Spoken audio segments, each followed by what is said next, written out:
एक बार माता पार्वती पृथ्वी लोक पर लोगों का कष्ट देखकर शिव जी से बोली कि हे देव, आप क्यों नहीं सबकी मनोकामनाएं पूरी कर देते हैं।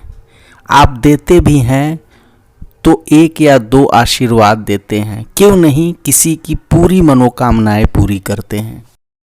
इस पर शिव जी कहते हैं कि किसी की भी सारी मनोकामनाएं विनाश के हद तक पहुंच जाती हैं, इसलिए मैं सबकी पूरी मनोकामनाएं पूरी नहीं करता। किंतु माता पार्वती इस पर हट कर बैठी कि नहीं, हम किसी मनुष्य की सारी कामनाएं पूरी करके देखना चाहते हैं।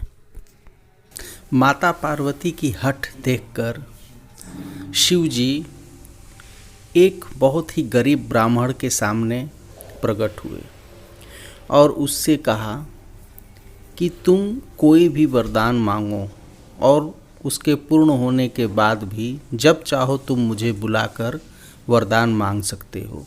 बस दो वरदान मत कहना, एक अमर होने का और दूसरा किसी और को मैं दर्शन दूं। इसके सिवा तुम जो भी मांगोगे मैं तुम्हें दूंगा।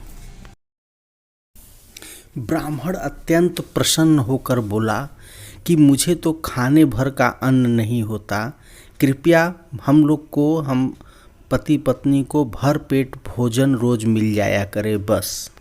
शिव जी आशीर्वाद देते हैं कि जाओ, रोज तुम लोगों को मन पसंद जो भी इच्छा करोगे भोजन तुम लोगों को मिल जाएगा। इसके पश्चात जब भी तुम याद करोगे मैं आ जाऊंगा। इसके बाद ब्राह्मण का सब कुछ खुशी खुशी चलने लगा। कुछ दिन बाद ब्राह्मण की पत्नी ने कहा कि हम लोग इतना अच्छा भोजन करते हैं और हमारे गांव के लोग वही रूखा सूखा खाते हैं, क्यों न शिव जी से बोलकर तुम सबके लिए अच्छे भोजन की व्यवस्था कर देते। ब्राह्मण ने पत्नी की बात मानकर शिव जी की स्तुति की। शिव जी प्रकट हुए और उससे वरदान मांगने को कहा। ब्राह्मण ने कहा कि जिस तरह हम लोग अच्छे भोजन खा रहे हैं उसी तरह सबको उसी तरह अच्छे भोजन मिले। शिव जी ने कहा ऐसा ही होगा। फिर ऐसा ही हुआ। सभी लोगों को अच्छे भोजन मिलने लगे, हर तरफ प्रसन्नता ही प्रसन्नता हो गई। माता पार्वती इससे बहुत खुश थीं और महादेव मन ही मन मुस्कुरा रहे थे, क्योंकि उन्हें आने वाले समस्या का अंदाज था। पंडित जी भी खुश तो बहुत थे, लेकिन उनको लग रहा था कि गांव वालों को तो पता ही नहीं कि यह सब मेरी वजह से हुआ है, तो वह चाह रहे थे कि लोग जानें और मेरी प्रशंसा करें।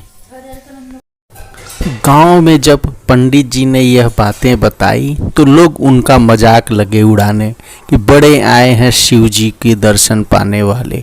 कोई भी उनकी बात पर विश्वास नहीं कर रहा था। इससे क्रोधित पंडित जी ने फिर शिव जी की स्तुति की और शिव जी आए और पूछे। इस बार पंडित जी ने वरदान मांगा कि सबके अन्न समाप्त हो जाएं और लोग भूखे रहने लगें। शिव जी ने कहा ठीक है, ऐसा ही होगा। अब पूरे गांव में हाहाकार मच गया, लोग भूखे मरने लगे। ब्राह्मण सोचा अब गांव में जाकर सबका हाल चाल लूं और सबको बताऊं कि यह सब मेरी ही वजह से हुआ। ऐसा सुनकर गांव वालों ने ब्राह्मण की खूब पिटाई कर दी। फिर ब्राह्मण ने शिव जी की स्तुति की और सभी लोगों के मर जाने की वरदान मांगे।